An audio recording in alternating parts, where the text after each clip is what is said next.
Hello guys, welcome back to PC वाला YouTube channel and maybe बी आप PC build करने का सोच रहे हो इंटेल बेस्ड। अगर आप इंटेल फैन बॉय हैं या फिर आपको इंटेल ज़्यादा पसंद है या फिर आपको इंटेल डील में मिल रहा है या फिर आपको 10th जेन की परफॉर्मेंस ज़्यादा ही बेटर लग रही है या फिर सस्ता मिल जाता है कहीं से। नाउ इंटेल के जो सस्ते मदरबोर्ड है वो आएंगे अभी आपके H410 B460 इस सीरीज के मदरबोर्ड आएंगे, ठीक है। लेकिन ये मदरबोर्ड ना ओवर क्लॉकिंग सपोर्ट नहीं करती, ठीक है। लेकिन अभी जो है वो motherboard manufacturers like Asus, like आपका MSI, लाइक आपका एज़रॉक, इन लोगों ने अनऑफिशियली इनके ऊपर टेक्निकली ओवरक्लॉकिंग सपोर्ट दिया है। टेक्निकली ये ऑफिशियल इंटेल की तरफ से नहीं है, ये मदरबोर्ड मैन्युफैक्चरर्स की तरफ से है। अब ये कैसे है ये मैं आपको एक्सप्लेन करता हूँ।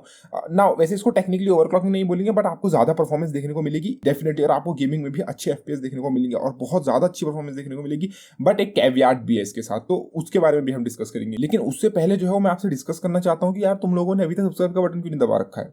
मतलब तुमको मेरी इतनी अच्छी वीडियोस जो है वो पसंद नहीं आती क्या? मतलब दबाओ यार सब्सक्राइब का बटन, क्यों नहीं दबा रखा है। अब देखो, वैसे तो मैं ये भी बोलना चाहता हूँ कि तुम डिस्क्रिप्शन में दिए गए अमेजॉन के लिंक से शॉपिंग करोगे तो चैनल को सपोर्ट मिलेगा, बट छोड़ो, इस बार नहीं बोलता हूँ, आज नहीं बोलेंगे, ठीक है। क्योंकि डिस्क्रिप्शन में दिए गए अमेजॉन के लिंक से सपोर्ट मिलता है चैनल को, ये मैं किसी और वीडियो में बोलूंगा, ठीक है। आज की वीडियो में नहीं बोलेंगे। बात करते हैं असूस, एज़रॉक और MSI की। नाउ MSI अकेला ऐसा मदरबोर्ड मैन्युफैक्चरर अभी के लिए, जब मैं वीडियो बना रहा हूँ अभी के लिए, सिर्फ MSI ही ऐसा है जो H410 जो कि सबसे लो एंड मदरबोर्ड आते हैं उनके अंदर भी ये सपोर्ट दे रहा है ओवरक्लॉकिंग का। नाउ ये ओवरक्लॉकिंग क्या चीज है, क्या कैसे आप कैसे करोगे इसको, कैसे आपको इसका बेनिफिट मिलेगा। नाउ ये अनऑफिशियल है और ये कोई ओवरक्लॉकिंग टेक्निकली आपको ओवरक्लॉक करना नहीं है, ये जो करेगा मदरबोर्ड करेगा। एंड ये काइंड ऑफ जो है वो इंटेल की TDP के साथ खेल रहे हैं मदरबोर्ड मैन्युफैक्चरर। कैसे? देखो, आपकी जो इंटेल की TDP होती है कि जैसे फॉर एग्जांपल कोई CPU है 65 वॉट का, कोई CPU है 95 वॉट का, कोई CPU है 125 वॉट का, तो ये जो इंटेल की TDP होती है ना, ये उस CPU के बेस क्लॉक पे मेजर की जाती है। मतलब कि वो TDP बेस क्लॉक पे एप्लीकेबल है। मतलब जब वो CPU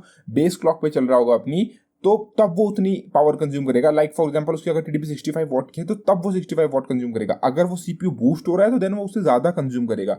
तो इंटेल में जो ये मदरबोर्ड है ना, motherboard manufacturers like Asus, MSI और ये एज़रॉक, ये लोग क्या कर रहे हैं, ये लोग जो अपने लॉक CPUs है, लाइक आपका जो इंटेल 10100F है, i5 10400F, 10600, इस टाइप के CPUs आएंगे, ठीक है, लॉक्ड CPUs, इनके अंदर क्या कर रहे हैं, इनकी फॉर एग्जांपल लेट्स से किसी CPU की बेस क्लॉक है लाइक 65 वॉट, लाइक जो तुम्हारा i5 10600 है या फिर जो तुम्हारा लॉग्ड i9 10900 है, के वाला नहीं, नॉन लॉग्ड वाला, नॉन के वाला, उनकी TDP like for example 65 what है, ठीक है। अब उनकी TDP 65 वॉट है, उनको 65 वॉट पे चलना चाहिए। लेकिन जब तुम एक स्पेशल बायोस एज़रॉक की वेबसाइट से, MSI की वेबसाइट से, असूस की वेबसाइट से अपने मदरबोर्ड में डालोगे तो ये क्या करेंगे, उस CPU को अलाउ करेंगे 65 वॉट नहीं, MSI तो 255 वॉट अलाउ कर देगा तुम्हारी CPU कंज्यूम करना। असूस जो है वो 210 वॉट कंज्यूम करने को बोल रहा है कि मतलब वो अलाउ करेंगे असूस जो है। और अगर तुम बात करोगे एज़रॉक की, तो एज़रॉक भी कुछ कम नहीं कर रहा है, एज़रॉक भी 125 वॉट तक उसको अलाउ कर रहा है। तो अब जब CPU को जो है वो तुमने ऑफिशियली बोल दिया कि भाई जो है वो तुम इतना पावर कंज्यूम कर लो,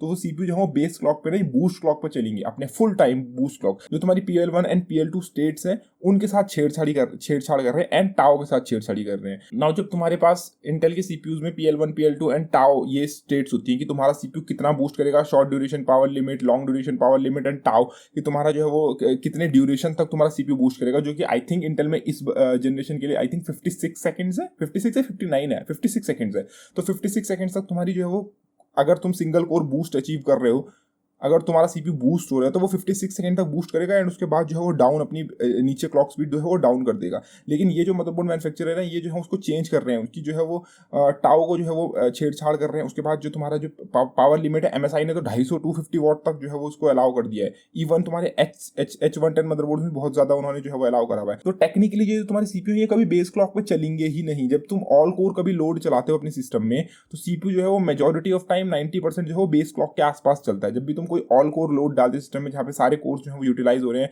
लाइक फॉर एग्जांपल आप सिनेबेंच का R20 चला दो या फिर आप ऑल कोर कोई भी लोड चलाओ, लाइक ब्लेंडर चलाओ या फिर आप कोई एक हैवी वीडियो एडिटिंग अगर आप कुछ कर रहे हो, तो ऑल कोर लोड पे CPU जो है वो बहुत नीचे आ जाता है। वो अपनी फुल, जैसे तुमको 5 गीगाहर्ट्ज की बूस्ट क्लॉक मिलती है या फिर तुमको 5.3 गीगाहर्ट्ज की सिंगल कोर बूस्ट मिल रही है, उतने पे नहीं चलता CPU तुम्हारा चलेगा may be for example 4.8 4.7 depending कि तुम्हारे टेम्परेचर्स एंड ये सब क्या है, क्या तुमने मदरबोर्ड में कौन सी पावर स्टेट्स वगैरह सेलेक्ट करी हुई, क्योंकि अगेन मदरबोर्ड मैन्युफैक्चरर भी अलग अलग खेलते हैं इन सब चीज़ों में, तो उसके हिसाब से तुम्हारा बहुत लो पे चलता है। लेकिन अगर तुम ये अलाउ कर रहे हो वो भी अपने लॉक्ड CPU में, तो तुमको जो है वो 21% तक इंप्रूवमेंट मिल सकता है अगर तुम असूस के मदरबोर्ड ले रहे हो। यहाँ पे जो रिजल्ट्स निकल के आ रहे हैं उसके हिसाब से तो असूस का मदरबोर्ड तुम ले रहे हो तो तुम्हें 21, अगर तुम i7 ले रहे हो देन तुम्हें 25% तक का इंप्रूवमेंट देखने को मिल सकता है अपनी फ्रीक्वेंसीज वगैरह में। अगर तुम एजरॉक का मदरबोर्ड ले रहे हो और अगर तुमने 10900 ले रहे हो तो तुम्हें 29% का इंप्रूवमेंट देखने को मिल सकता है। सेम चीज़ जो है वो MSI में भी जो है वो तुम्हें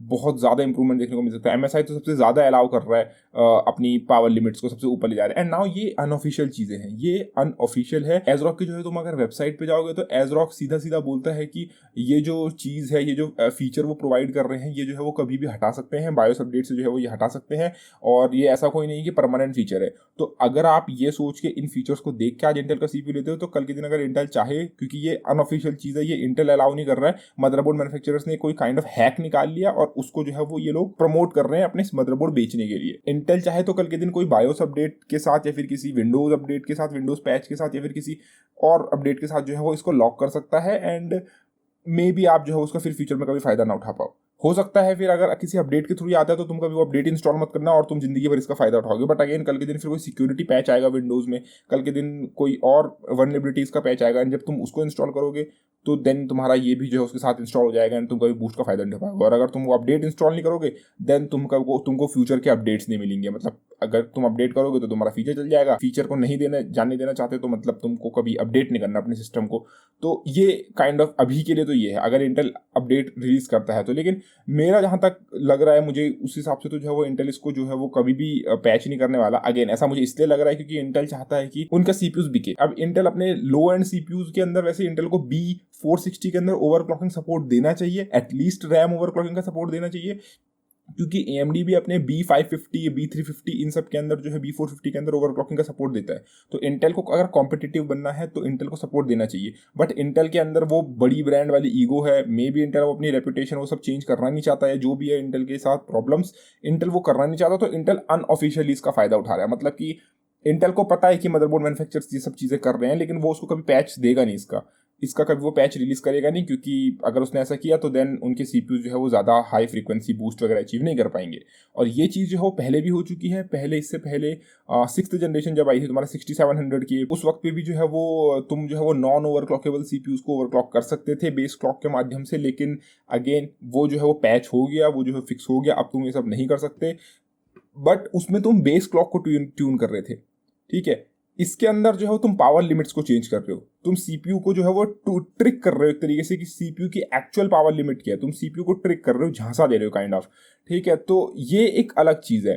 तो मे बी अगर आप इंटेल का पीसी बिल्ड करने वाले हो लाइक फ्यूचर में फॉर एग्जांपल 10400F या फिर i3 10100F जैसे सीपीयूज आते हैं जो कि बहुत चीप में आएंगे, तो मे भी तुम उनको जो है वो इस काइंड ऑफ तरीके से जो है वो बूस्ट क्लॉक पे चला के फुल परफॉर्मेंस का फायदा जो है वो उठा सकते हो, क्योंकि तुम हम सीपीयू को अलाउ कर रहे हो तुम ज्यादा पावर कंज्यूम करना। तो तुम उस इंटेल के जो स्टॉक कूलर पे आज तक सीपीयू को चलाने का सोच रहे थे अपने 10100F को 10400F को, ठीक है, वो तुम नहीं कर पाओगे। तुम्हें एटलीस्ट एक अच्छा डिसेंट एयर कूलर तो लेना ही पड़ेगा, बिकॉज अगर तुम ज्यादा पावर कंज्यूम कर रहे हो तो तुम्हारा टेम्परेचर भी हाई जाएगा। एंड इंडिया में एम्बियंट वैसे ही हाई रहते हैं, तुम्हारे टेम्परेचर दिल्ली मुंबई में कितने 35-40 डिग्रीज। अगर तुम इस टेम्परेचर में चलाओगे एंड तुम्हारा पावर जो है ज्यादा कंज्यूम हो रहा है देन तुमको एक एयर कूलर की जरूरत है, जो कि एक एडिशनल खर्चा है। तो क्या तुम इसको लेने में फेवर हो, और क्या तुम्हें लगता है कि मदरबोर्ड मैन्युफैक्चरर सही कर रहे हैं, और क्या तुम्हें लगता है कि इंटेल इसका पैच करेगा नहीं करेगा? क्योंकि मुझे लगता है कि इंटेल पैच करेगा, और अगर इंटेल इसको पैच करता है देन मैं बोल रहा हूँ कि इंटेल को अपने लो एंड सीरीज के मदरबोर्ड्स में एटलीस्ट रैम ओवरक्लॉकिंग का फीचर देना पड़ेगा, क्योंकि अगर रैम ओवरक्लॉकिंग का नहीं फीचर देगा तो जितने भी तुम्हारे लो एंड सीपीयूज हैं उनकी रैम फ्रीक्वेंसी 26-66 मेगाहर्ट्ज पर ही रहेगी। तुम उनके अंदर हाई फ्रीक्वेंसी की रैम नहीं लगा सकते, जिससे तुम परफॉर्मेंस खुली छोड़ रहे हो टेबल पे। परफॉर्मेंस तुम्हारे सामने है बट तुम उस परफॉर्मेंस को गेन नहीं कर सकते, क्योंकि इंटेल तुम्हें फास्ट रैम अपने सिस्टम में लगाने नहीं देता। अगर तुम फास्ट रैम लगाना चाहते हो तुम्हें जेड सीरीज का मदरबोर्ड लगाना पड़ेगा, एंड जेड सीरीज का मदरबोर्ड तुम एक लॉक्ड सीपीयू के साथ क्यों लगाओगे मुझे नहीं पता। तो उम्मीद है तुमको ये वीडियो पसंद आई होगी, एंड आई तो please like share and subscribe करना बोले। धन्यवाद, टेक केयर गाइस।